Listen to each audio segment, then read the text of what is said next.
বালাবাড়ি হাটের যে ঐতিহ্যবাহী মেলা অর্থাৎ চিলমারির ঐতিহ্যবাহী একটি মেলা চকবাজার মেলা, এটি অষ্টমী স্নানের পরের দিনেই কিন্তু হয়ে থাকে উপজেলার বালাবাড়িহাট যে স্কুল এবং আশেপাশে যে এলাকাটি রয়েছে ঠিক সে জায়গায়।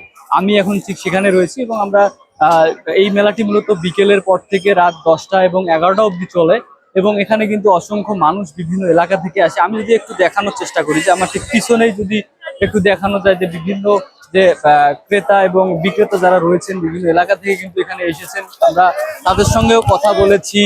তারা বলছিলেন যে আসলে নানা বয়সের শিশু থেকে শুরু করে যে আহ, আহ, বয়স্ক যারা রয়েছেন তারাও কিন্তু ঠিক এই এলাকায় এসেছেন এখানে, এবং তাদের যে বিশেষ করে শিশুদের যে শৌখিন যে পণ্যগুলো রয়েছে, বিভিন্ন ধরনের খেলনা, এই ধরনের যে পণ্যগুলো রয়েছে এই পণ্যের চাহিদা কিন্তু মোটামুটি অনেকটা বেশি।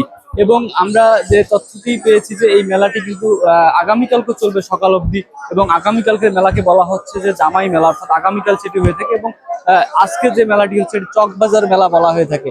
এবং এখানে কিন্তু বিশেষ করে যে খাবারের যে যে পণ্যগুলো পাওয়া যায় অর্থাৎ সাজ বাতাসা যেটিকে বলা হয় সেগুলো কিন্তু এখানে বসেন। এবং এই যে ক্রেতা এবং যারা রয়েছে বিভিন্ন হরেক রকমের যে নানা ধরনের যে আসবাবপত্র অর্থাৎ খেলনা, মাটির খেলনা থেকে শুরু করে বড় বড় মাছও কিন্তু এই বাজারে পাওয়া যায়, সেটির চাহিদা কিন্তু অনেকটা বেশি।